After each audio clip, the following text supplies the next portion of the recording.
राम मंदिर में चढ़ावा चोरी को लेकर के कांग्रेस लगातार बीजेपी और आरएसएस पर निशाना साध रही है। इसी क्रम में अगले 3 दिनों तक कांग्रेस की ओर से पूरे देश भर में प्रेस कॉन्फ्रेंस का आयोजन किया जा रहा है और आज राजस्थान की राजधानी जयपुर में प्रदेश कांग्रेस कार्यालय के अंदर एक प्रेस वार्ता का आयोजन किया गया। सबसे पहले आपको सुनाते हैं कि इस प्रेस वार्ता में कांग्रेस के नेताओं ने क्या क्या आरोप लगाए। भारत की आध्यात्मिक, धार्मिक, सांस्कृतिक और साथ में नैतिक मूल्य पर कहीं न कहीं सवाल खड़ा करने का काम भाजपा, आरएसएस और बीजेपी के लोगों ने किया है। यह अक्षम्य है। यह अपराध सामान्य कानूनी अपराध में नहीं है। जनता से के भावनाओं से जुड़ा हुआ यह अपराध किया है। एक एक भक्तों की भावनाओं को कहीं न कहीं झकझोरने का काम किया है।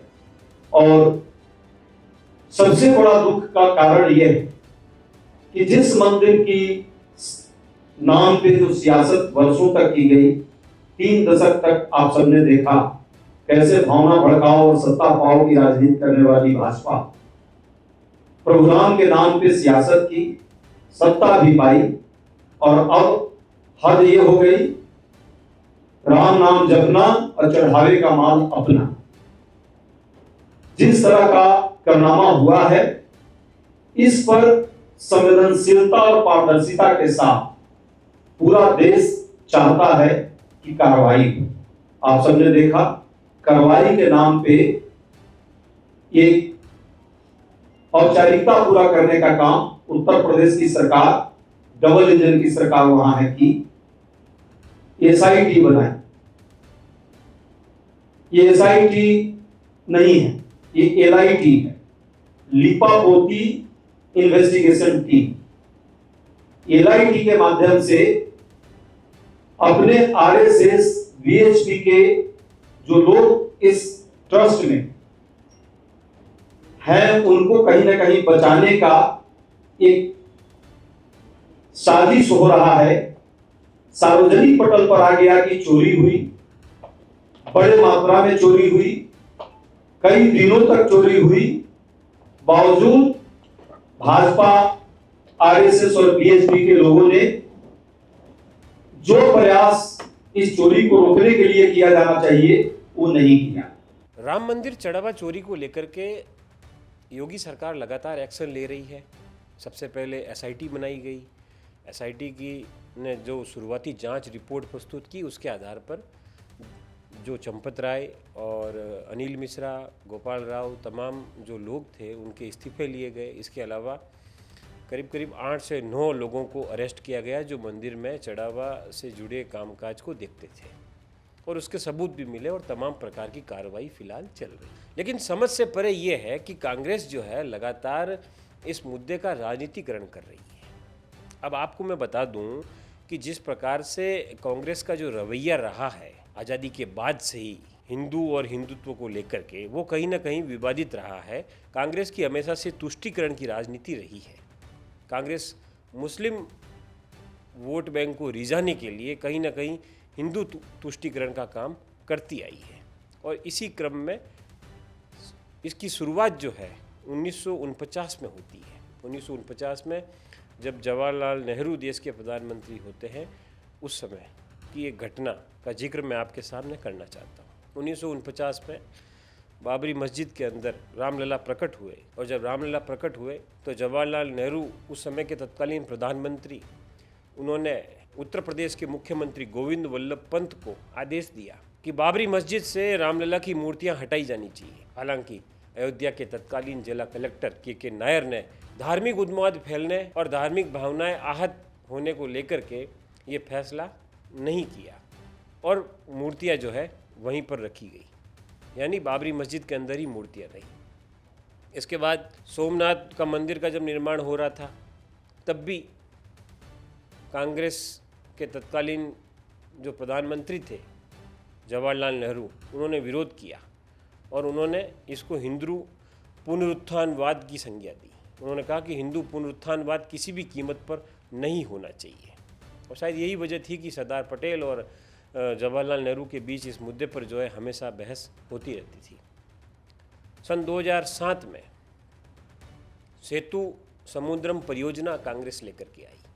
2007 में मनमोहन सिंह देश के प्रधानमंत्री थे। एक सेतु समुद्रम परियोजना आई। इस परियोजना के जरिए जो राम सेतु समुद्र में मौजूद है, उस राम सेतु को तोड़ने का आदेश दिया गया और एएसआई की ओर से कोर्ट में एक हलफनामा दिया गया और जिसमें कहा गया कि भगवान राम, लक्ष्मण और सीता, ये जो तमाम और जो रामायण है, ये काल्पनिक पात्र है, इसका वास्तविकता से कोई दूर दूर तक संबंध नहीं है। तो मैं आपको जो एक बात स्पष्ट करना चाह रहा हूँ कि कांग्रेस जो है हमेशा से ही राम मंदिर के मुद्दे को लेकर के या भगवान राम को लेकर के या हिंदुओं के सांस्कृतिक उत्थान को लेकर के कभी भी उनके पक्ष में नहीं रही है, हमेशा से तुष्टीकरण की राजनीति करती आई है। इसके बाद जब राम मंदिर का मामला कोर्ट में पहुंचा, अदालत में पहुंचा, तो कांग्रेस के वकील कपिल सिब्बल बाबरी मस्जिद की तरफ से हमेशा पक्ष रखने के लिए वहां पर मौजूद रहते थे। इससे भी अंदाज़ा लगाया जा सकता है कि कांग्रेस जो है शुरुआत से इस मुद्दे को लेकर के खिलाफ रही है। इसके अलावा 1992 में जब कार सेवकों पर गोलियां चलाई गई, तो उसके बाद जब उस समय जब बाबरी मस्जिद ढाई गई, तो कांग्रेस के नेताओं के बयान सुनिए आप। उस समय के कांग्रेस के नेता क्या कहते थे? कहते थे कि हम बाबरी मस्जिद को पुनः बनाएंगे। उस जगह पर भगवान राम का जन्म नहीं हुआ, भगवान राम तो काल्पनिक थे, भगवान राम नाम की कोई चीज़ इस धरती पर थी ही नहीं। तो इस प्रकार के जो है तमाम प्रोपेगेंडा जो है कांग्रेस की ओर से बहुत समय से चलाए जा रहे हैं। उसके अलावा मैं आपको एक चीज़ और बता रहा हूँ, कोर्ट की सुनवाई टालने की कोशिश की गई। दिसंबर 2017 में जब सुप्रीम कोर्ट ने यह तय किया कि अब हम इस मामले पर डे बाय डे यानी रोज़ सुनवाई करेंगे, तो सुन्नी वक्फ बोर्ड के जो वकील थे कपिल सिब्बल, उन्होंने ये दलील दी। उन्होंने कहा कि इस मामले की सुनवाई जुलाई 2019 तक टाल दी जाए, क्योंकि इसका राजनीतिक असर पड़ सकता है और इसका फ़ायदा बीजेपी को मिलेगा। तो ये भी कहीं ना कहीं जो है, अगर कांग्रेस चाहती तो अपने राज्य के अंदर ही इस मामले की सुनवाई करवाती और वहाँ भव्य राम मंदिर का निर्माण करवाती। लेकिन कांग्रेस की सोच, मैंने आपको जैसा बताया, हमेशा से ही कांग्रेस जो है इस मुद्दे पर अटकाने, लटकाने और भटकाने की राजनीति जो है करती रही है और कहीं ना कहीं तुष्टीकरण की राजनीति जो है वो इसके केंद्र में थी। इसके अलावा सुप्रीम कोर्ट के मुख्य न्यायाधीश के खिलाफ महाभियोग लाया गया। 2018 के अंदर तत्कालीन मुख्य न्यायाधीश दीपक मिश्रा जब इस मामले की डे टू डे सुनवाई कर रहे थे, उस समय कांग्रेस ने राज्यसभा के अंदर मुख्य न्यायाधीश के खिलाफ महाभियोग का प्रस्ताव लाया, लेकिन उस समय के सभापति जो थे उन्होंने उस प्रस्ताव को गिरा दिया। तो कांग्रेस जो है लगातार इस प्रकार की कोशिशें करती रही। उसके बाद जब मंदिर बनकर तैयार हो गया, तो प्राण प्रतिष्ठा का जो आमंत्रण था, जो कि प्रधानमंत्री और राम मंदिर ट्रस्ट की ओर से देश के सभी राजनीतिक दलों को दिया गया था, तो उस समय के जो तत्कालीन अध्यक्ष थे और कांग्रेस के जो लोकसभा में नेता सदन थे, मल्लिकार्जुन खड़गे हो, अधीर रंजन चौधरी हो, सोनिया गांधी हो, राहुल गांधी हो, तमाम जो नेता थे इन सभी को आमंत्रण दिया गया, लेकिन उनमें से कोई भी वहाँ पर मौजूद नहीं था। तो कुल मिलाकर के जो है कांग्रेस का रवैया जो है हमेशा से राम मंदिर के खिलाफ रहा है। और अब जब चढ़ावा चोरी का एक मामला है, लेकिन इस मामले पर पूरी तरीके से राजनीति करना कांग्रेस की फितरत हो गई है। कांग्रेस लगातार इस मुद्दे पर जो है केवल और केवल लोगों को भटकाने का काम कर। कांग्रेस लगातार ये आरोप लगा रही है बीजेपी और आरएसएस और विश्व हिंदू परिषद पर, जबकि सरकार, आरएसएस और विश्व हिंदू परिषद सबकी ओर से ये एकदम क्लियर कर दिया गया है कि इस मामले में, चढ़ावा चोरी का जो मामला है, इस मामले में जो भी कार्रवाई हो सकती है वो हर संभव कार्रवाई जो है की जाएगी। तो कुल मिलाकर के सवाल ये है, कांग्रेस पार्टी आज़ादी के बाद से ही लगातार इस मुद्दे पर जो उसका रुख है, कहीं ना कहीं एक विपक्ष वाला रुख रहा है, वो हमेशा से मंदिर के विरोध में रही है, राम के विरोध में रही है। तो ऐसी पार्टी को भगवान राम का जब मंदिर बन गया है, तो उसके बाद उसको चढ़ावा चोरी पर बोलने का कोई अधिकार नहीं बनता। कितने सारे दरगाहों के अंदर, कितने सारे मस्जिदों के अंदर चढ़ावा चोरी होता है, कांग्रेस कभी वहाँ का मुद्दा क्यों नहीं उठाती? क्योंकि कांग्रेस को डर है कि अगर उसने वह मुद्दा उठाया तो उसका वोट बैंक खिसक सकता है।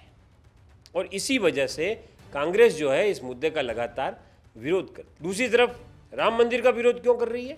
क्योंकि उसको ये डर है कि कैसे भी करके हिंदुओं की धार्मिक भावनाएं आहत करने का आरोप लगा करके बीजेपी पर वो उसके वोट लेना चाहती है।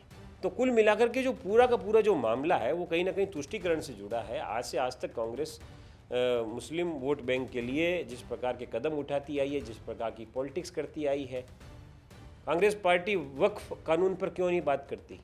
आज इस देश में सेना और रेलवे के बाद सबसे ज़्यादा अगर ज़मीन किसी के पास है तो वक्फ बोर्ड के पास है। कितने सारे असंख्यक ऐसी ज़मीनें हैं किसानों की, लोगों की, जो वक्फ बोर्ड ने दबा कर रखी। मुस्लिमों की सहूलियत के लिए, मुस्लिमों के वोट ज़्यादा से ज़्यादा कैसे ले सके, ऐसे ऐसे कानून जो है वक्फ बोर्ड के लिए या वक्फ के लिए जो है कांग्रेस की ओर से, कांग्रेस की सरकारों के दौरान बनाए गए। तो कुल मिलाकर कांग्रेस जो है एक नैरेटिव सेट करना चाहती है बीजेपी के खिलाफ, आरएसएस के खिलाफ, लोगों को भड़काना चाहती है, जो कहीं ना कहीं संभव होता नज़र नहीं आ रहा है। और हताशा के अंदर अब पूरे देश के अंदर जो है प्रेस कॉन्फ्रेंस करके एक माहौल जो है खिलाफ तैयार करना चाहती, ताकि आगामी चुनावों में जो है इसका फ़ायदा या इसका लाभ उठाया जा सके। नमस्कार।